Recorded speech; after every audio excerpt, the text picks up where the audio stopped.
Discuss the torch infections. Very important because you can see so many patients with torch infection during pregnancy. The torch pneumonics comprise of toxoplasmosis, rubella and CMV and herpes virus. The torch, but the O acronyms has been variably include.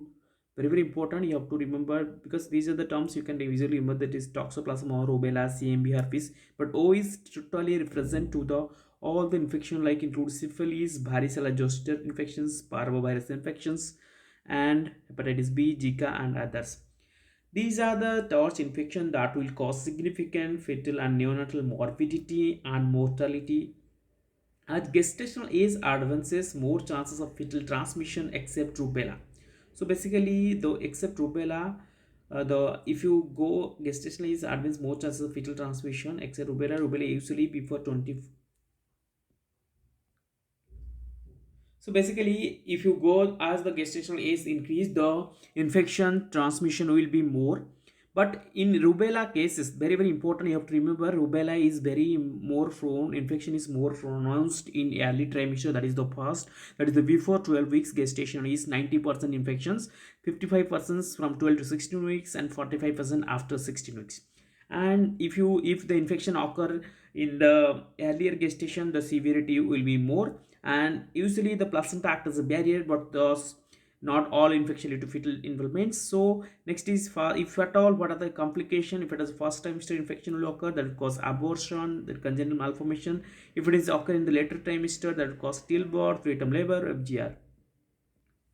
And when to screen torch infections in antenatally, basically routine screening, we are using only routine screening. In the routine screening there will be syphilis and hepatitis B is done antenatally, but the routine torch panel is not recommended at all in low risk asymptomatic pregnant women.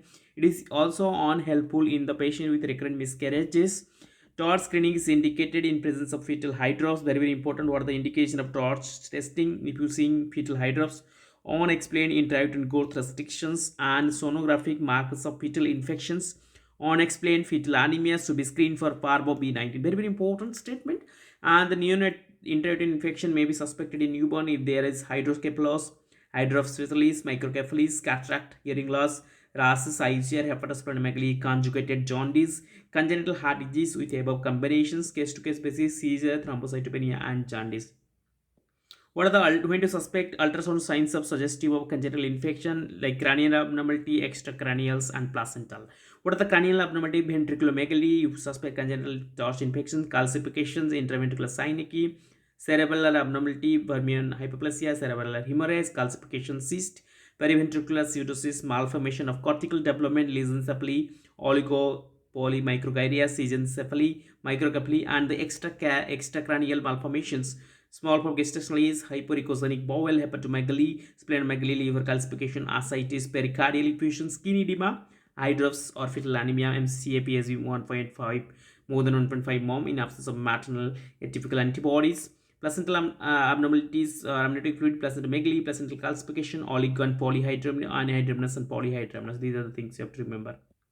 And these are the images you can see. The first image here is the ultrasonic MRI cranial features. It's pretty typical CMV infection. You can include the intracranial calcifications. You can see the intracranial calcifications, and you can see the cisterna magna is dilated. This is ventriculomegalies, and there will be a germinolatic cyst, a corpus callosum agenesis, and there will be periventricular interventricular adhesions, periventricular cystic changes. You can see in this image cerebral calcifications. You can see this is the cerebral calcification and subependymal cyst.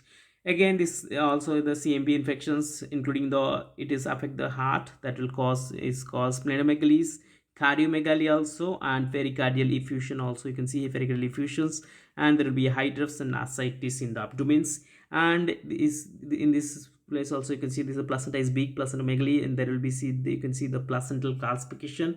And this patient is oligohydramnios, and there is more amniotic fluid, that is polyhydramnios.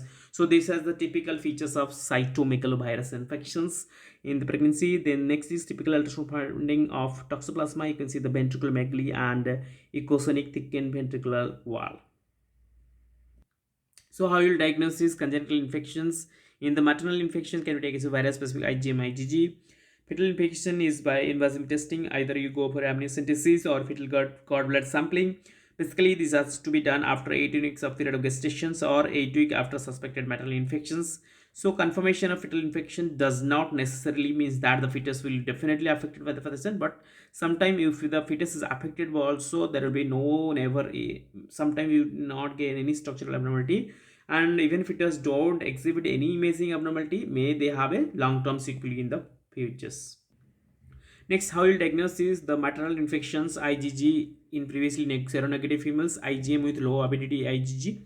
IgM may be positive with secondary infections persistent long after infections cause reactive with other viral infection. So you have to combine with IgG avidity testing. If it is low avidity, that is less than 30% infections within first 3 months. If it is higher, that infection is more than 3 months old. So basically the features of ventriculomegaly, microcephaly in the CMB, infection, calcific interventricular synechiae, intracranial hemorrhage, periventricular cyst, cerebral hypoplasia, cortical abnormality, hyperoechogenic bowel, FGR, pericardial effusion, ascites or fetal hydrous, placentamegaly, placental calcification, oligopolyhydramnios, and diagnosis identification of viral DNA CMV in the amniotic fluid following amniocentesis and PCR after 8 weeks of infections or more than 20 weeks gestational age. Cordocentesis can be treated viral load, platelet count may be used in the case with non-cerebral features. Infant, you can go for a central nervous system disability, get a sensory neural hearing loss, mental impairment, cerebral palsy, seizure, chorioretinitis, thrombocytopenia purpura, HS, hepatosplenomegaly, jaundice, and anemia. So, how will diagnosis in infants? Infants would have a urine samples, or you can give a saliva swab for CMV PCR as soon as possible after birth. So, these so counseling women should be informed that ultrasound abnormality usually appear after 12 weeks. So basically you have to follow once the infection in the maternal is detected. So you have to follow every 2 to 4 weeks for the remaining pregnancy.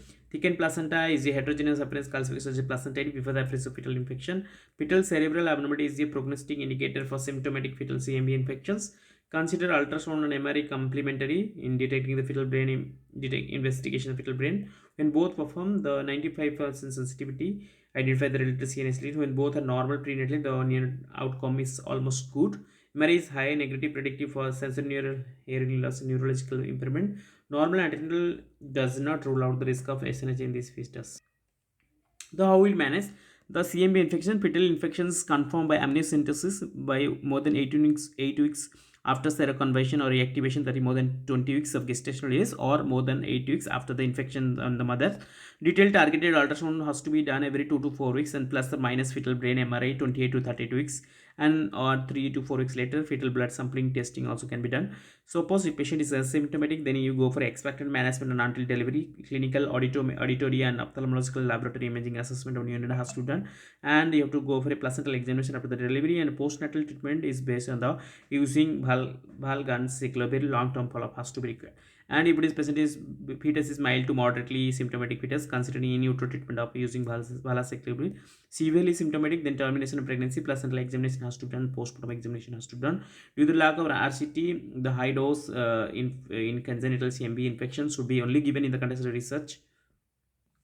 In the management of toxoplasmosis, the spiramycin is the drug of choice. 1 gram tablet, 1 gram TDS you have to give until the end of the pregnancy. In the absence of confirmed particular, if there is no fetal infection, only to the mother, 1 gram TDS till the delivery. And if vertical transmission is confirmed, then fetal infection is suspected, then treatment has to give 1 spiramycin 1 gram TDS for 3 times daily for 1 week, then followed by pyrimethamine 50 mg once daily plus sulfadiazine 1 gram 3ds plus folinic acid 50 mg weekly throughout the pregnancy. And the infant treated 1 year further, 1 more year post delivery. And ultrasound follow-up should be include 4 weekly examination of the fetus focusing on the brain ocular growth assessment. Even when fetal imaging studies are normal, there is a risk of approximately 30% of long-term sequelae, especially chorioretinitis, and occasionally vision loss will be there. So basically, if fetus is infected or not, suppose if it is not infected, fetus is not infected. If it is fetus is infected, then only if it is not infected, only 1 gram TDS spiramycin 1 gram TDS throughout the pregnancy. If it is infected, 1 gram TDS spiramycin for 1 week, followed by sulfadiazine and plus pyrimethamine 50 mg daily, sulfadiazine 1 gram TDS plus folinic acid 50 mg weekly throughout the pregnancy. So this will be 1 week treatment. If it is no fetus is not infected, only 1 week throughout the pregnancy he has to take the spiramycin. If this fetus is infected, only spiramycin treatment given for 1 week followed by sulfadizine and pyrimethamine and folinic acid combination throughout the pregnancy has to be taken. How will manage the varicella zoster infections? First 20 gestational weeks, serial ultrasound has to be done after the initial infection from 16 weeks. Then following exposure to varicella zoster virus, non-immune pregnant women should be offered varicella zoster immunoglobulin within 10 days after exposure. So if it is non-immune, they don't have any history of chickenpox or varicella zoster infection, they have to give, they have to take varicella zoster immunoglobulin within 10 days of exposure. Oral acyclovir can also be considered as post-exposure prophylaxis from 7 days after exposure. Plus oral should be offered to pregnant with varicella within 24 hours after developing. So basically the treatment is if it is exposure has been occurred, they have a rashes, then they should start within 24 hours of rash developing oral acyclovir. Plus they have to, if they have non-immune, then you have to take also varicella zoster within 10 days of exposure. The option of pregnancy termination should be considered in the event of prenatal diagnosis of bacterial varicella syndrome after the maternal infection the past 20 gestational days. Varicella zoster immunoglobulin neonate with maternal infections. If they deliver 5 days before or after delivery, then they have to take, the baby has to take within 5 days before or after delivery. The rashes will be developed maternal infections. 5 days before, 5 days after, then they have to take, the baby has to take varicella zoster immunoglobulin. So, what are the take home message from the congenital torch infections? Prevention is very important. Rubella screening in preconceptions and vaccination has to be taken. And timing of fetal invasive testing has very important. Wrong time if you do for 18 weeks of gestational loss or less than 16-18 weeks, within 6 to 18 weeks of maternal infection, that will cause false negative. Most infections are asymptomatic. Fetal infection does not mean fetus would be always be affected.